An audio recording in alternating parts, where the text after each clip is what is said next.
All right, so it's time to do our first tour of 2024. It's still technically winter, but here in the low desert of Arizona, it's not quite the same winter as a lot of the rest of the world sees. So we'll do our quick tour. We did get our first frost. It was about a month later than anticipated. And because we don't freeze here often, I didn't really have the right equipment. I could have thrown sheets and whatnot over the peppers and tomatoes, but I didn't. So you'll kind of see the frost damage on those, and luckily I have backups inside the house to plant out this spring. We did get some more lights added. I took the flowers that were inside this flower bed and put them here in these two. They're still trying to decide if they want to stick to it or not. Chamomile's not looking too great. We'll see. We've got some more chamomile in there. Just some random flowers. So on one of the last tours you saw, I put peas on the inside of the trellis here, and they just don't look great. I think it's because it rained a bunch, and these containers that I had them in don't drain very well. They're like the self-watering, so they just kind of got nasty. And I don't like the way they looked. So you'll see that I added some new beds and moved some other beds. So you'll see this side no longer has that. It has this bed. And this bed will be moved right here as well. I just haven't gotten to that yet. But this is how it'll look. It'll have this bed here, so we can have stuff growing up the trellises, but then we still have stuff around. Usually I go from right to left of the garden, but I'm gonna go a little different this time, just for something different. So again, I filled this bed. It's the same bed that we have here as the flower bed. I actually have three. It used to be right here, so one right here and one right here, but you see I replaced them with the bigger beds. Okay, so in this bed, I planted more peas, which have not popped up yet. The kids actually planted them. And then they planted this whole bed with radishes. Come spring, this is going to be filled with green beans and then something climbing, but the rest will be bush beans. We did add our worm basket, and again, it's that Dollar Tree basket that I showed you guys. We actually have one sitting right here that will go in that bed once that bed gets filled. But the worms really love it. So in bed composting, and the worms just eat the stuff up. I just move the straw, put scraps in, worms eat it up, and put worm castings throughout the bed. This is the bed that was right there. These were the peas. You see they're not looking great, but I moved it, and I don't know if it's because it's been able to dry out a bit, but these look fine. So I just have it sitting here because I wasn't ready to just toss them. Those might get composted. But these are kind of bouncing back, so we'll see what they do here. And we have the random stuff in here, the rosemary, sage. I think these are curly kale.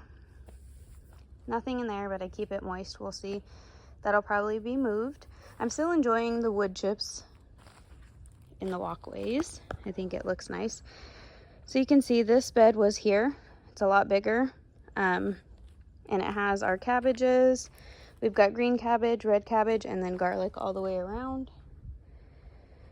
I need to fill up the rest of the bed with soil. I just haven't gotten there yet, but you can see this is the worm bin. Just one of those little metal trash cans from the Dollar Tree for $1.25. And the worms can get in and out of it just fine. So that will go in this bed. As we move along, these are the two bags that I put potatoes in. I tried two different things. This was the normal, put potatoes in, put some soil or compost. Once they start sprouting up, I'll fill the bag up more and more. These were planted about 2.5 weeks later than these, so nothing's popped up yet, but I'm sure soon they will. This is the bed we planted first, or the bag we planted first with potatoes. I think there's 7 potatoes in here. And then we tried something new. We sprinkled the lettuce seeds on top to see if we can get a quick crop of lettuce from this pot, or this grow bag. while we were waiting for the potatoes to pop up. It actually went a lot slower than I thought, and this is all we've got for the lettuce. The birds did get in it, so you can see this little net thing I have right here was sitting on top. The birds did pick out the seeds, but even so, I just feel like there should be more growth in the lettuce than what we see, because the potatoes are now popping up. You see them here, here, here.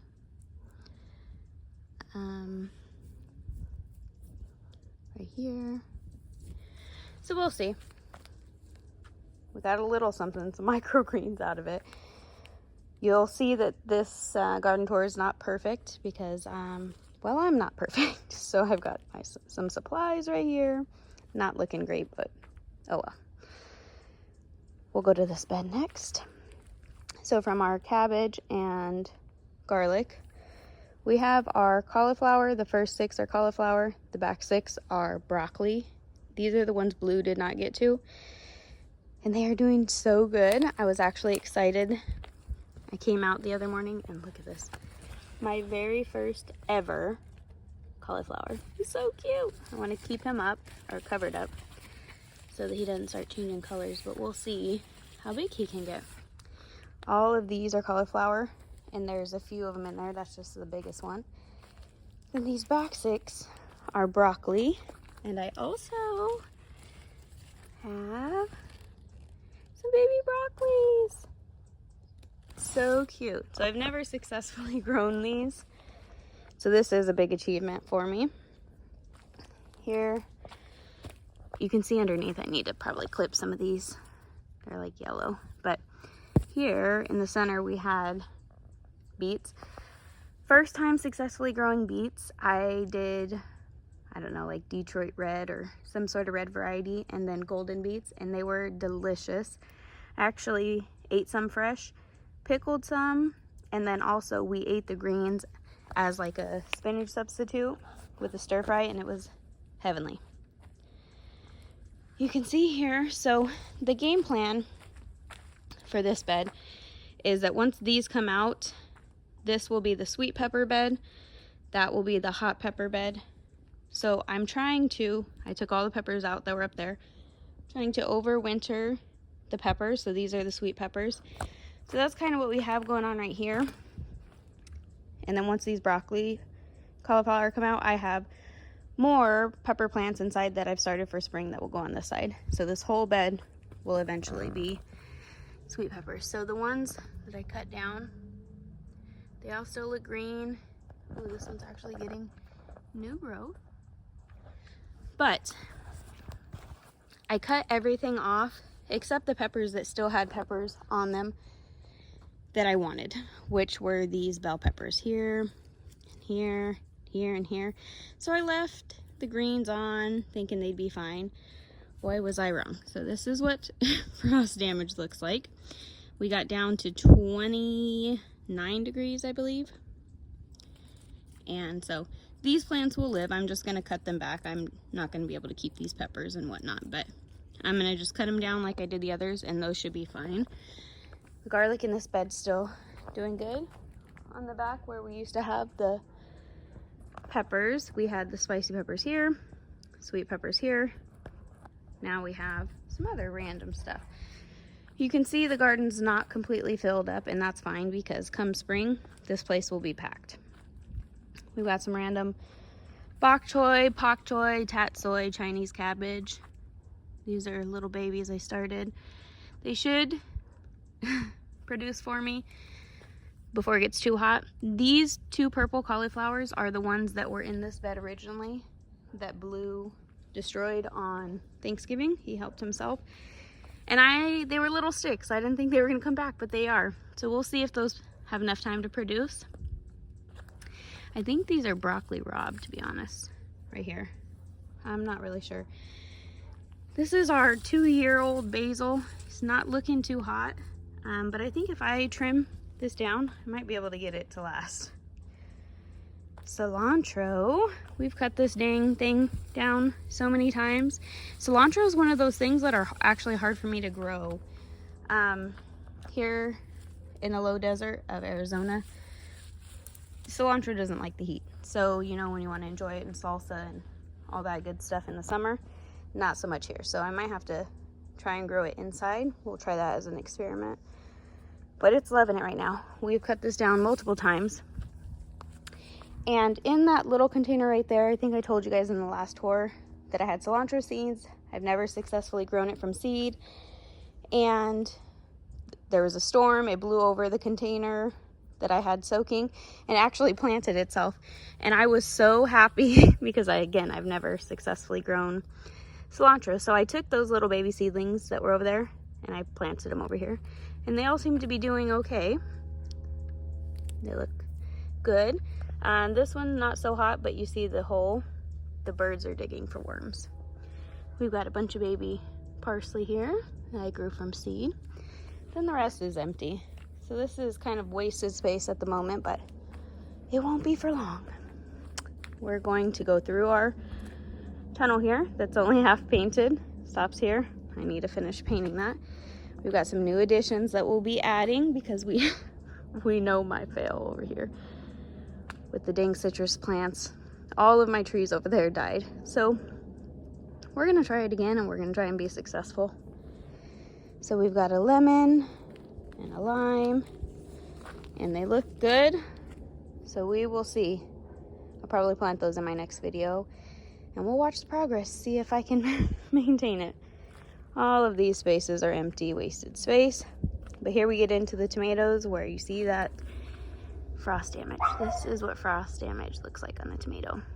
Now, I did put a shade cloth up. I know that didn't give them much heat, but it was enough to protect the ones on the back at least. It covered all of them, but for some reason the ones closer to the wall, I don't know if it used the heat from the wall, but the ones in the back look fine, still producing. The ones in the front here are the determinate tomatoes. See, this one's got some damage like that, but it's still flowering, so I think we'll be good. The ones in the back all look good. Ones in the back are indeterminate and they seem pretty good. The ones in the front are determinate. This is aroma. Doesn't look so hot. We'll see. But again, I have more of all of these plants inside that I've started from seed to bring out to replace these in the spring if these don't make it. So I do have a backup plan. If they do make it, then I'll just have a lot of tomatoes. Here's another frost damage. Poor guy.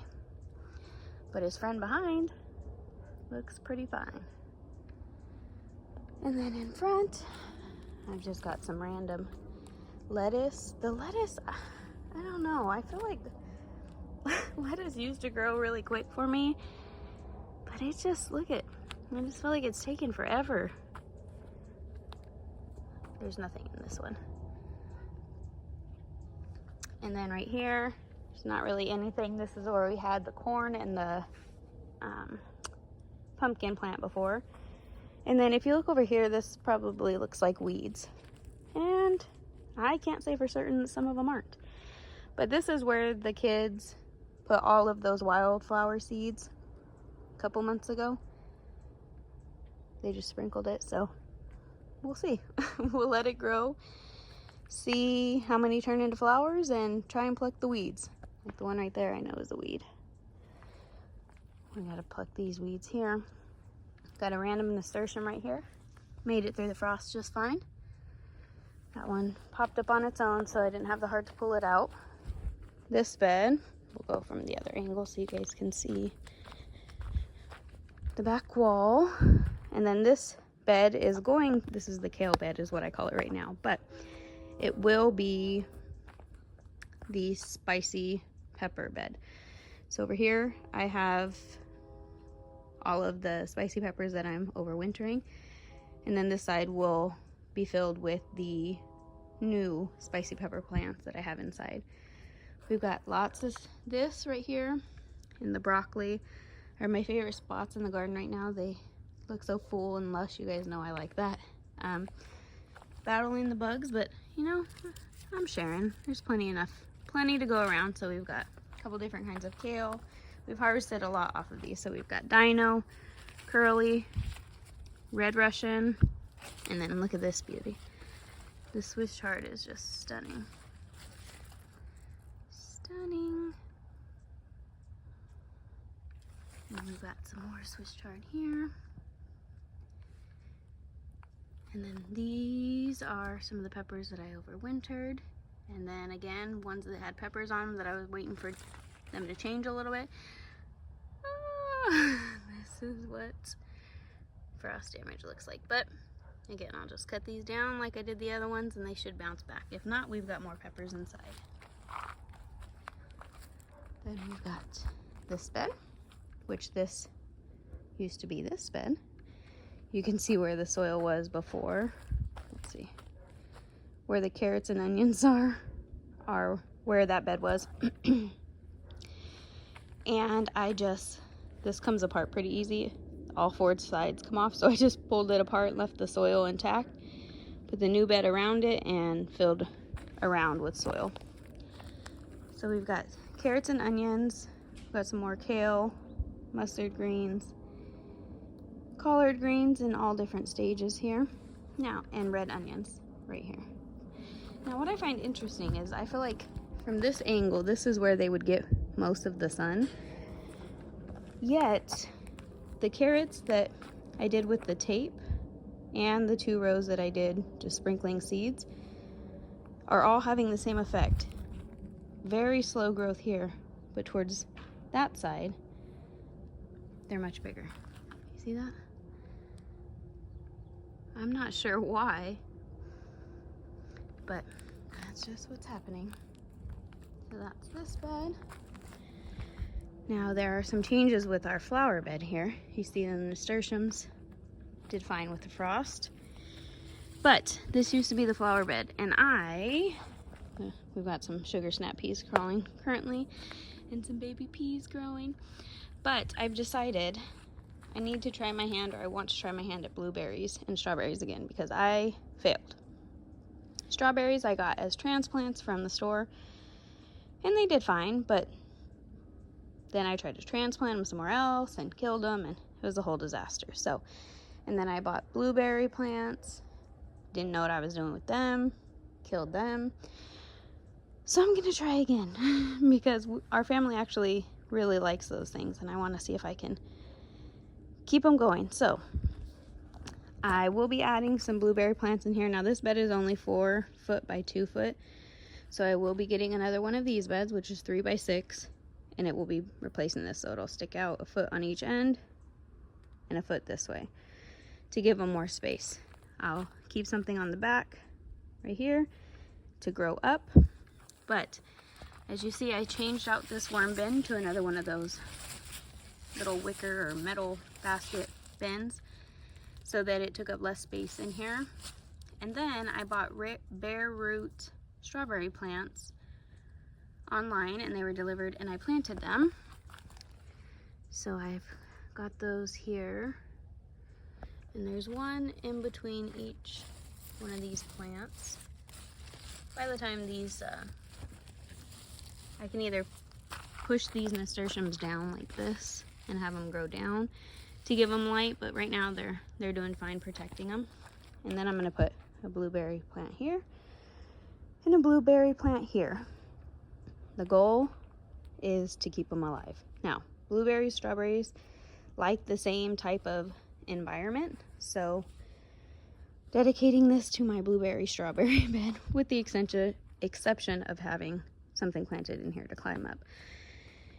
And again, it will be bigger. This is a 2 foot by 4 foot bed. The new bed will be 6 feet by 3 feet, so a lot more space.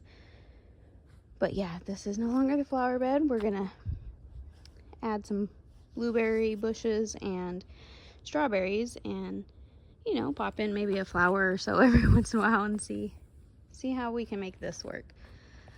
Projects to come, obviously, I need to make a bigger bed or put a bigger bed here, finish filling that up. I want to have one of those worm bins in every bed. Right now I have it in 3, and I need to put it in the rest. Another project, I need to finish painting this. I would love to, don't mind the dog poop here. Real gardening. This whole hill, I would love to move all of that out and take the fence instead of putting it here, just go straight back so that I can utilize that. I'd love to make a seating area, maybe with a little table, enjoy my coffee, sit out here and just free my mind. Problem is, you may think that looks simple. Oh, just slide some rocks down, right? Problem is that's like a bunch of dirt that has been scooted over there from the whole backyard. And the dirt we have is like clay. So that's like one big pile of clay. So it's not going to be that easy to move. So we'll have to figure that out. That's another project. Another project is putting this bed here, like I have on that side. Filling it up, putting peas like I'm going to do here. Fill it with a filler plant in the meantime, and then come spring, this will be full of green beans as well. I'm sure I have some more garden plans. Of course, plant the citrus trees. I'd like to make this whole wall right here, put bag citrus across here, and I think that'd be really cute. The problem that I ran into last time is that this gets a lot of heat, especially in the evening. So it's morning sun, but this is where the sun lasts the longest during the day, and I didn't provide any shade, and I was terrible at watering them. So I think you can see that little hook. I think I'll put a couple hooks there, and then maybe put some posts in the ground right here that I can hook a shade cloth off to come diagonal to give them some sort of shade from the afternoon heat. We'll see. That's another project. And then this is real. This is terrible to show you. This is not the picture perfect garden tour that you usually see, but this is another project, the rest of the backyard. I just can't seem to get it done. So this will be on the list. Well, that concludes it, my friends. This is the first tour of our 2024 garden. Hope you stick around for the rest of the season, see what changes we make, see what I fail at and what I succeed at, and maybe learn a few things. And join us on this journey. Until next time, bye.